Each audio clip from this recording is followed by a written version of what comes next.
আসসালামু আলাইকুম রহমতুল্লাহি ওয়া বারাকাতুহু। শান্তকালীন সংবাদে সবাইকে আমন্ত্রণ জানাচ্ছি।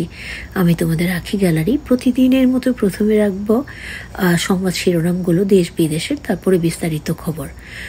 আসুন্না ফাউন্ডেশনের কাছে নিলয়ের প্রস্তাব, অর্থাৎ অভিনেতা নিলয় কী প্রস্তাব করেছেন আসুন্না ফাউন্ডেশনের কাছে।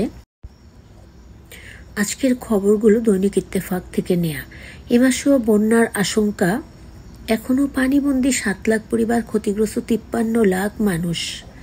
বন্যায় ক্ষতিগ্রস্তদের ঋণ পরিশোধে বিশেষ সুযোগ। 10 ঘন্টা পর ঢামেক জরুরি সেবা চালু।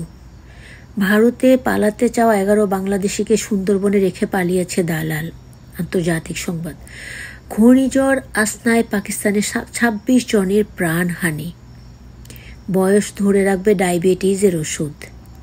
এই ছিল আজকের সংবাদ শিরোনামগুলো দেশ বিদেশের। এবার চলো আমরা বিস্তারিত খবরে চলে যাই। আসুন্না ফাউন্ডেশনের কাছে নিলয়ের প্রস্তাব। আসসালামু আলাইকুম রহমতুল্লাহি ওয়া বারাকাতুহু। সান্ধ্যকালীন সংবাদে সবাইকে সুস্বাগত জানাচ্ছি। আজকে খবরটি প্রথম পেলাম ইত্তেফাক ডিজিটাল থেকে নেয়া। অতিবৃষ্টি ও উজানের ঢলে স্মরণকালের অন্যতম ভয়াবহ বন্যায় ক্ষতিগ্রস্তদের পাশে দাঁড়িয়েছেন শিক্ষার্থী, পেশাজীবী সহ দেশের আপামর মানুষ। সাহায্যের হাত বাড়িয়ে দিয়েছেন বিভিন্ন স্বেচ্ছাসেবী সংগঠন। বন্যার্তদের সহায়তায় বড় ভূমিকা রেখে যাচ্ছে আসুন্না ফাউন্ডেশন। বন্যার্তদের জন্য 3 ধাপে ত্রাণ বিতরণ ও বন্যা পরবর্তী পুনর্বাসনের জন্য এবছর সর্বমোট 100 কোটি টাকার বেশি সহায়তা দেওয়ার ঘোষণা দিয়েছেন ফাউন্ডেশনটি চেয়ারম্যান শায়ক আবদুল্লাহ। বন্যার্তদের জন্য আসুন্না ফাউন্ডেশনের অনুদান 100 কোটি টাকা ছাড়িয়ে গেছে বলে উল্লেখ করেন শায়ক আবদুল্লাহ। উল্লেখ করে বলেছেন, মানুষের অনুদান ও দান করতে এখন কোনো প্রশ্নের মুখে পড়তে হয় না। একটা সময় ছিল যখন মানুষ কোনো দান করলে কেন এখানে টাকা দেওয়া হলো এই প্রশ্নের মুখে পড়তে হতো, কিন্তু সেই ভয়টা না থাকায় এখানে অনুদানের পরিমাণটা অনেক বেড়েছে।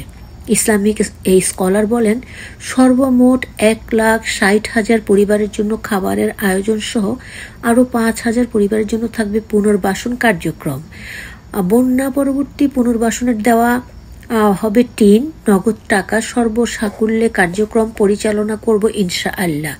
এদিকে বন্যার্তদের সহযোগিতায় আসুন্না ফাউন্ডেশনের উপর সাধারণ মানুষের আস্থা ও ভালোবাসা দেখে অভিভূত হয়েছেন নাট্য অভিনেতা নিলয় আলমগীর।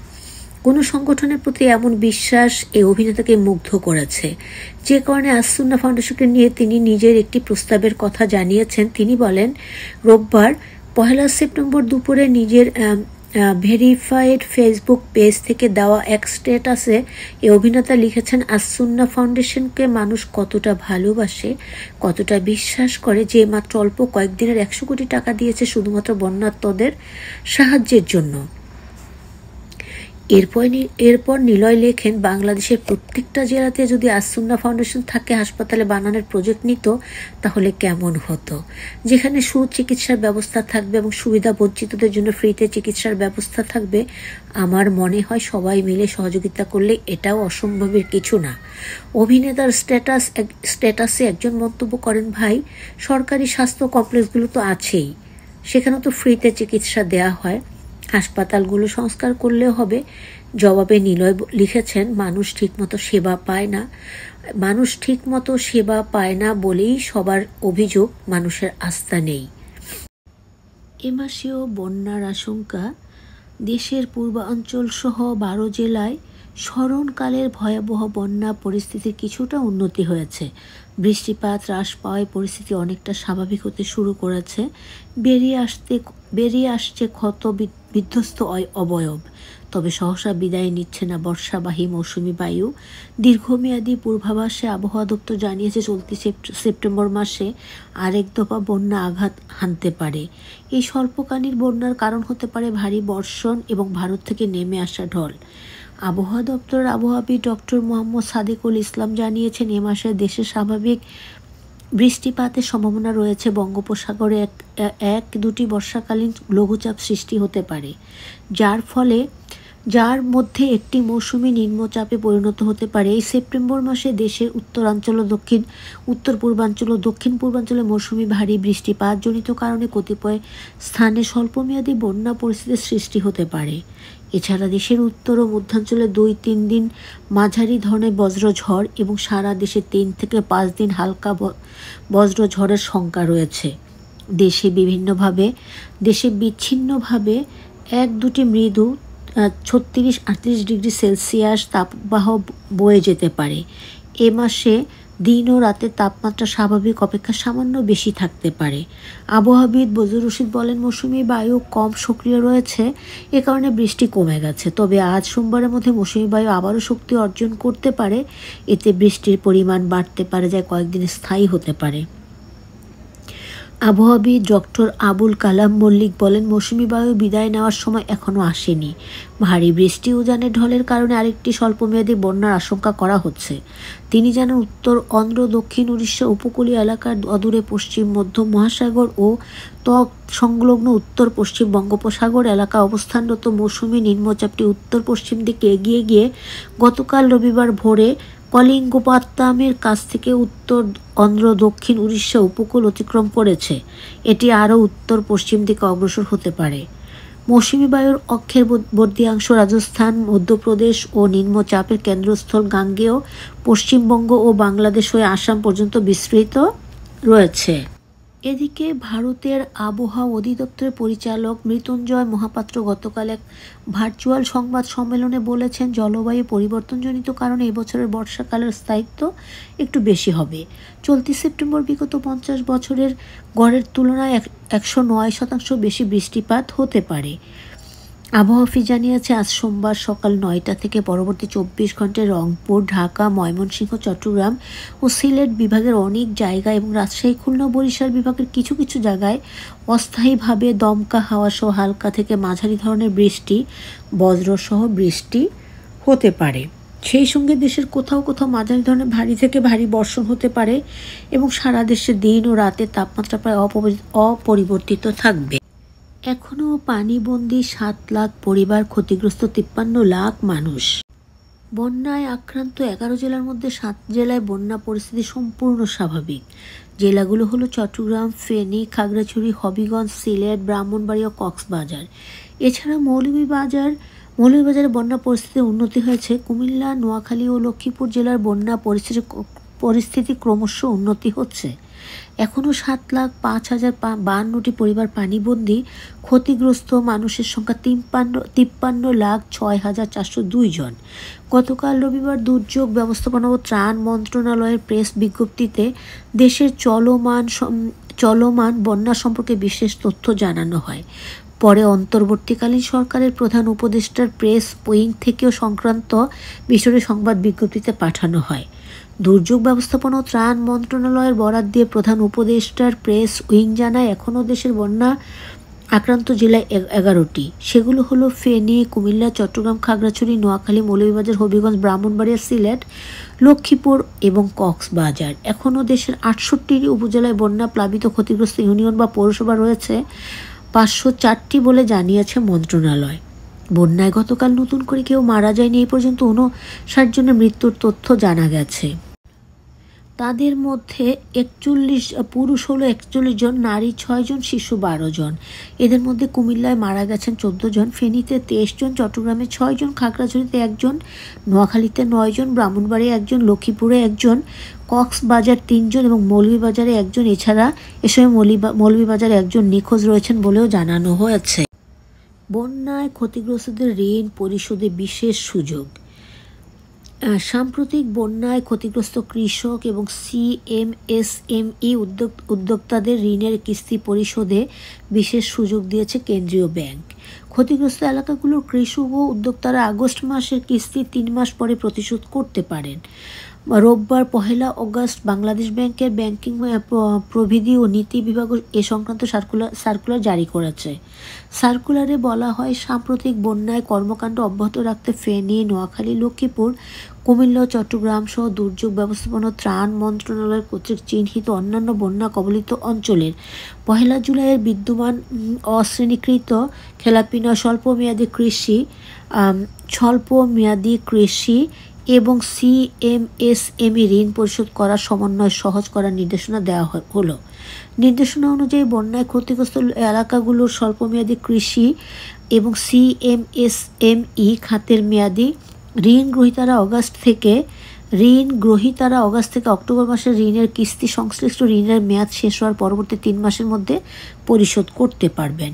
সিএমএসএমই খাতের যেসব চলমান ঋণ অগাস্ট 2024 থেকে অক্টোবর 2024 মাসের মধ্যে সমন্বয়যোগ্য, সেসব ঋণের সমন্বয়ের মেয়াদ বৃদ্ধি করতে বলা হয়েছে নতুন নির্দেশনায়। এছাড়া বিলম্বে পরিশোধিত অর্থের উপর নিয়মিত সুদ ব্যতীত অন্য কোনো প্রকার দণ্ড, সুদ, অতিরিক্ত মুনাফা, বিলম্ব, ফি, জরিমানা যে নামে অভিহিত করা হোক না কেন আদায় করা যাবে না। এসব নির্দেশনা অবিলম্বে কার্যকর করতে বলা হয়েছে কেন্দ্রীয় ব্যাংকের সার্কুলারে।